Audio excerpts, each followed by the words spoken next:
Hello everyone, आप सबका स्वागत है हमारे प्यारे से चैनल 10वीं कक्षा में। मैं हूं मुजाहिद और मैं आज आप लोगों को पढ़ाने वाला हूं क्लास 10 के मैथ का दूसरा चैप्टर बहुपद यानी जो है पॉलिनोमियल्स। तो इस चैप्टर को पढ़ाने से पहले मैं एक बात बताना चाहता हूं कि ये मैथ का मेरा जो है पहला वीडियो है। तो मेरा मैथ का जो पढ़ाने का तरीका यानी रणनीति या फिर स्ट्रेटेजी कैसे रहेगा ये मैं बता देना चाहता हूँ। तो ये जो मेरा 3 चरण रहेगा इसका, ठीक है। तो सबसे पहले मैं वो जो भी चैप्टर रहेगा उसका जो मैं बेसिक कॉन्सेप्ट बताऊंगा पहला, फिर दूसरा उसका जितना भी उदाहरण होगा उसको बताऊंगा, फिर तीसरा मैं जो है उस प्रश्नावली में जितना भी क्वेश्चन रहेगा सबको करवाऊंगा, ठीक है।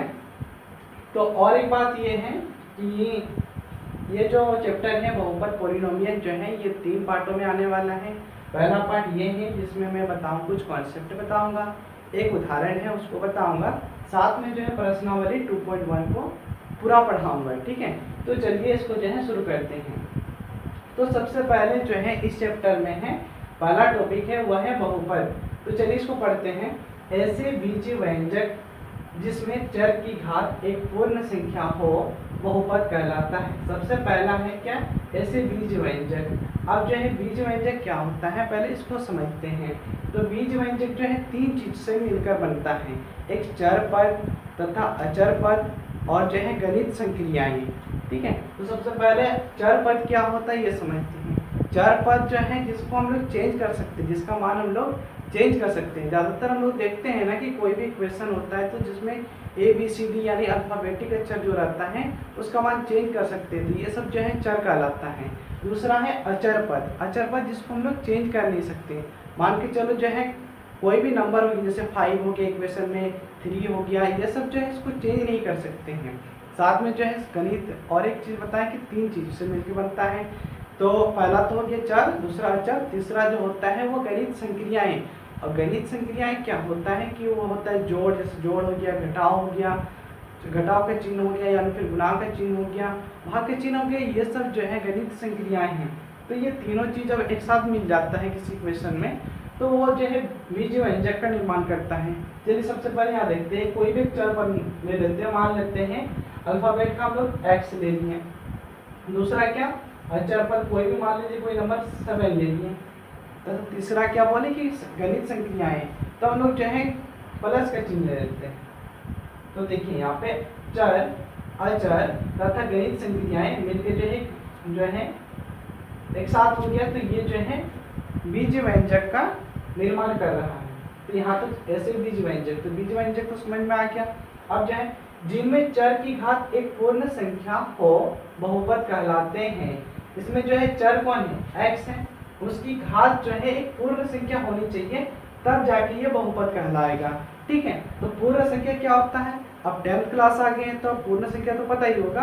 पूर्ण संख्या जो है 0 से लेकर अनंत तक की संख्याओं को बोलते हैं पूर्ण संख्याएं। जैसे 0, 1, 2, 3, 4 ये जो है अनंत तक जाती है ना, इन्फिनिटी तक।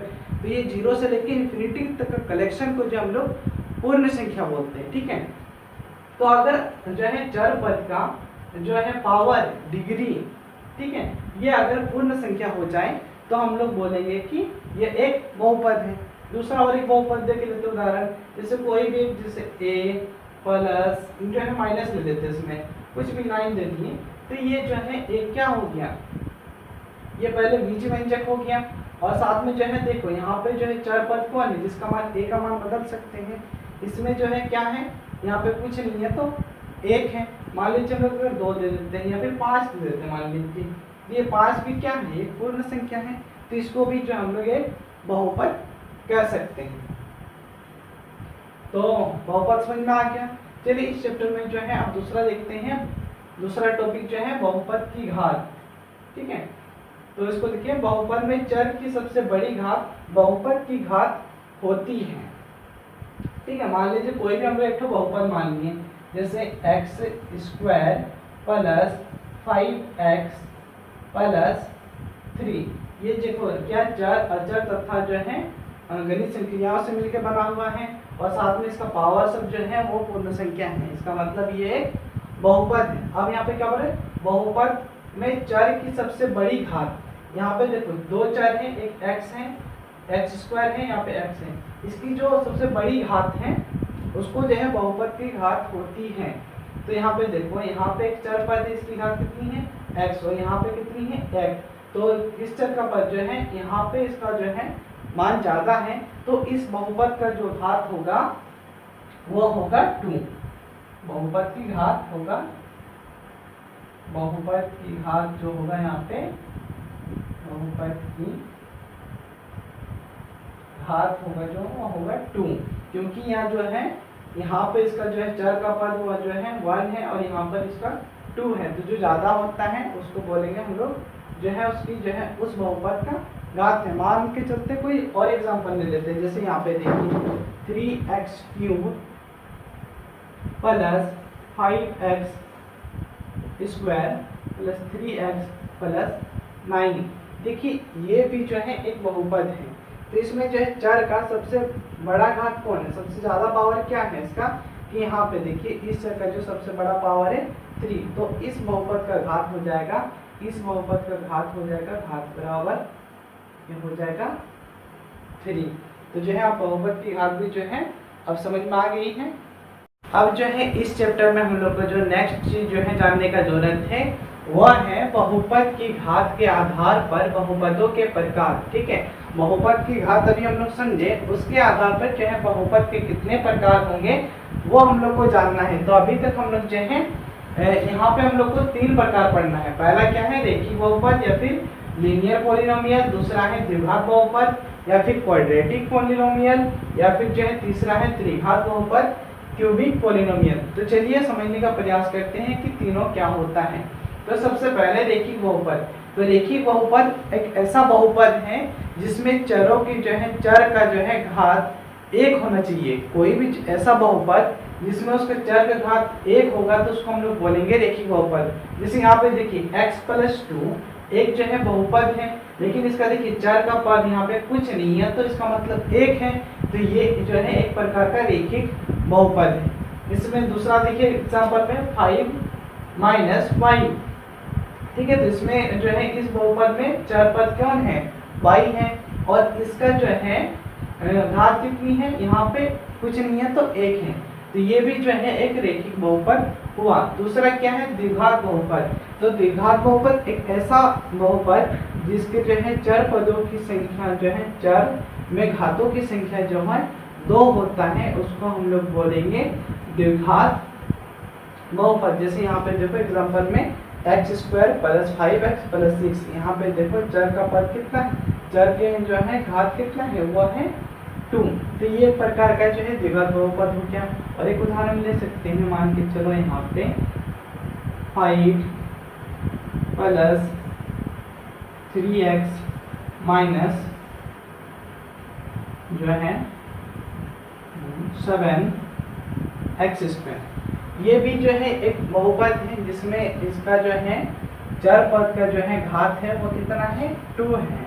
तो एक ऐसा बहुपद जिसके जो है चर का घात जो है 2 होता है उसको हम लोग बोलेंगे द्विघात बहुपद या फिर क्वाड्रेटिक पॉलिनोमियल। अब जो है तीसरा प्रकार है वह जो है त्रिघात बहुपद। एक ऐसा बहुपद जिसके जो है चर में जो है घातों की संख्या जो है 3 होता है, उसको हम लोग बोलेंगे त्रिघात बहुपद। जैसे यहाँ पे देखिए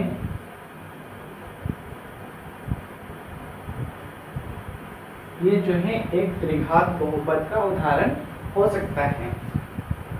या फिर और एक उदाहरण ले सकते हैं, कुछ भी ले लेते हैं।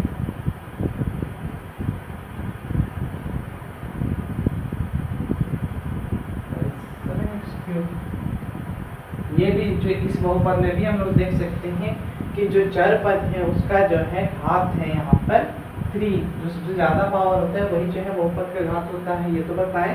तो यहाँ पे देखिए इसमें भी जो है इसका जो है सबसे ज्यादा घात जो है इस बहुपद का भी जो घात है वो 3 है। ठीक है, तो चलिए जो है अब इस चैप्टर में जो है हम लोग देखते हैं उदाहरण 1 को।